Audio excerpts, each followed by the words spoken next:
Welcome to the official YouTube channel for the Colin Cowherd podcast. Go on, hit the subscribe button. There you go, right down there. If you want to be among the first to hear my weekly takes, NFL, college football, more, right there. The NBA, I grew up in the 70s. It's pretty well chronicled. I could tell you the starting lineups for the Washington team that won, the Portland team, the Sonic team, the Sixer team. Like, that was really in my wheelhouse. I was collecting basketball cards. I was like like you are now. I literally just could not get enough. It was the only thing I cared about, when I was a young kid.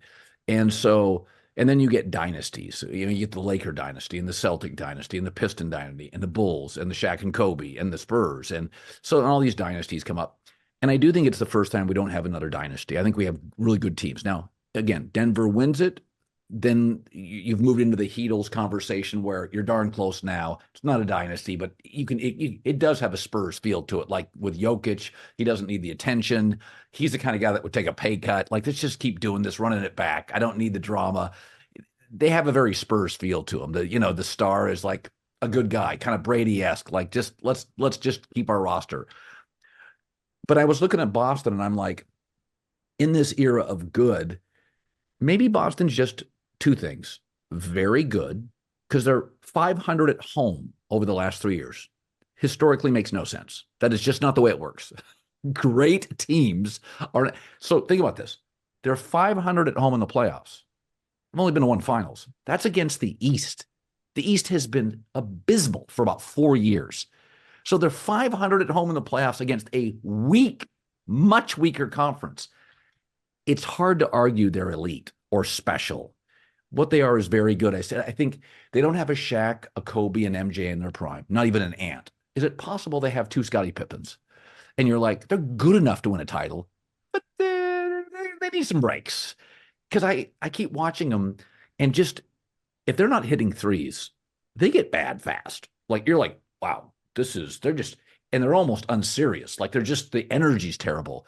Is it possible we've overvalued them because it's a big brand? We like Tatum. You have two players. They do point differential regular season. They're outstanding. You can't be 500 at home over 3 years against the East and tell me you're elite.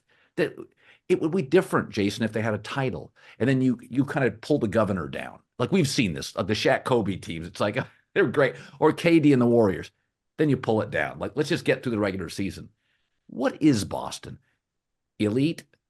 Or, in my contention, very good in an era of good. They're very good. I mean, coming into the season, you and I were on the same page on this. Like, they're kind of on the same level as Denver. And then when we did our playoff preview, we were like, they're kind of on the same level as Denver. Yet they had, like, I can't remember exactly what the Nuggets finished with, but they were a mid-50s team, and the Celtics were a mid-60s team in terms of wins, right? So, like, they've won 60-something games this year, but they're not like a traditional 60-win powerhouse because the Eastern Conference is so weak. And again, it's really this simple. You play 52 games every single season against your own conference. You play 30 against the other conference. So, like, and all you have to do is go look at the ESPN standings and go look at the record for Boston against the Western Conference. They were just another team against the Western Conference. I think if Boston was in the West, they'd be near the top, but they would not have separated themselves the way that they did against the rest of the East. Now, one of the things with Boston,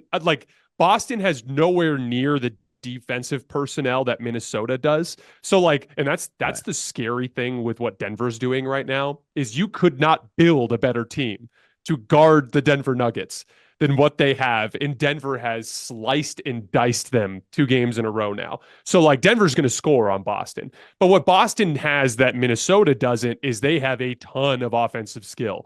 All 5 of their guys in the starting lineup can shoot. Everyone can dribble. And so they do have the ability to kind of space Denver out and have some success there. I think Boston presents some challenges for Denver, but I would pick Denver to beat them. And so, to put it simply, they're just another team in the top tier. Whereas if you looked at the standings, you would view them as having separated. And really, it does come down to Tatum for me. Like, Tatum, in my opinion, is somewhere around the 7th to 10th best player in the league. And it's just really difficult to win the championship in NBA history if you don't have one of the top guys. Who won it last year? Jokic, best player in the world. Who won it before that? Steph, top 3 player in the world. Who won it before that? Giannis, top 3 player in the world. Who won it before that? LeBron, Kawhi, KD and Steph, LeBron. Like you have to go all the way back to 2014 with a crazy fluky Spurs team that had magical ball movement and magical everything to find a team that could win a title without a bona fide alpha dog, top 5 superstar, all-time great. And like, as much as I like Jayson Tatum and he's a super nice guy, he had another really insightful quote about media and how much he appreciates that media is given to the game, and like, super great guy, great leader of a team, but he's just not as good as the top guys. It's literally that simple. Well, yeah, and I think this is the first year I've watched Anthony Davis this year and thought he's a 1.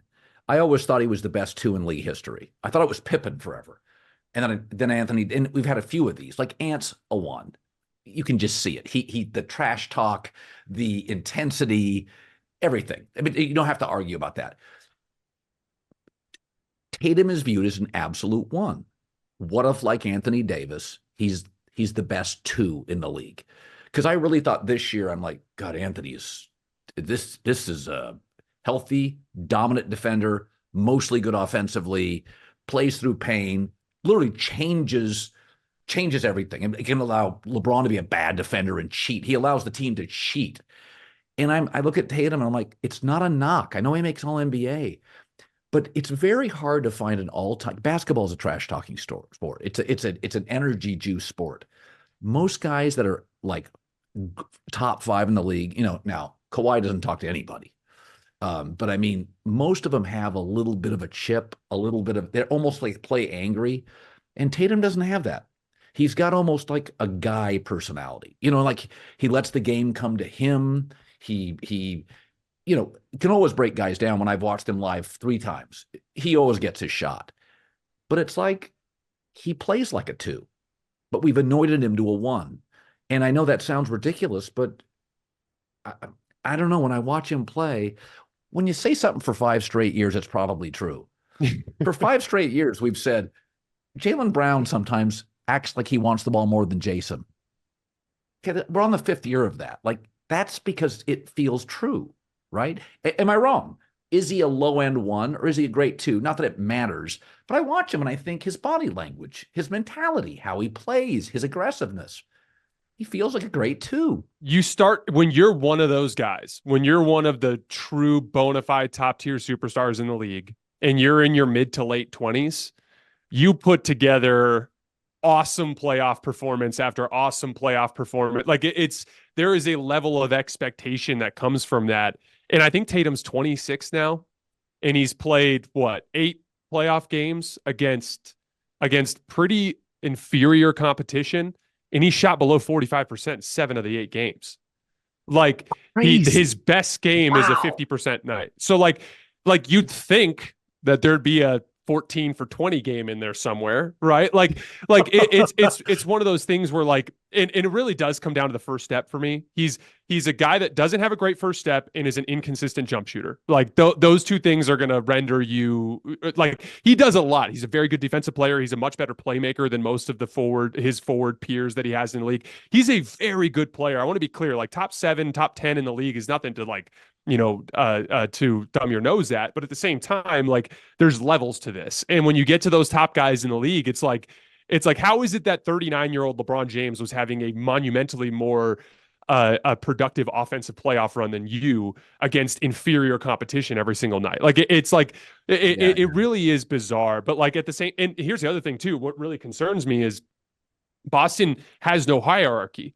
And so because Tatum is not this guy that can really command games offensively every single night, it's like, now Jaylen Brown wants the reins. Now Derek White wants the reins. Like Drew Holiday started game 3 against Cleveland being super aggressive out the gates and looking for his shot. And so like, really it's actually kind of what leads to some of Boston's bad rhythm games where they look really bad, is like everyone's kind of yanking at the reins and no one can get going.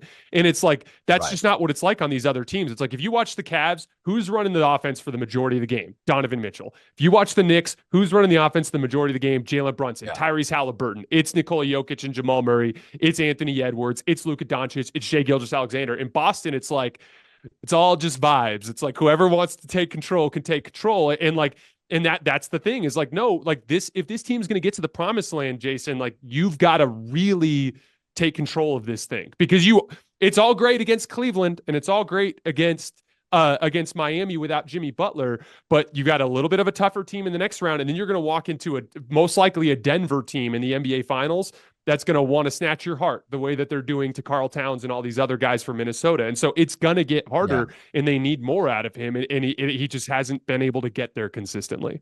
The NBA playoffs are heating up. Man, they have been so good. I know it's over, but Lakers Nuggets may have been a 5-game series. It was great.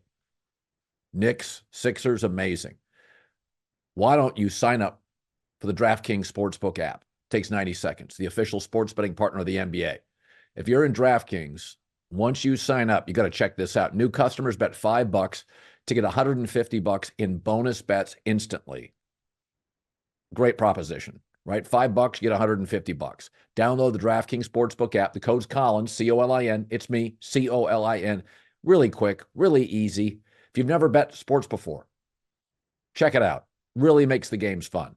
The code is Colin. New customers get $150 in bonus bets by betting $5 only on DraftKings. The crown is yours.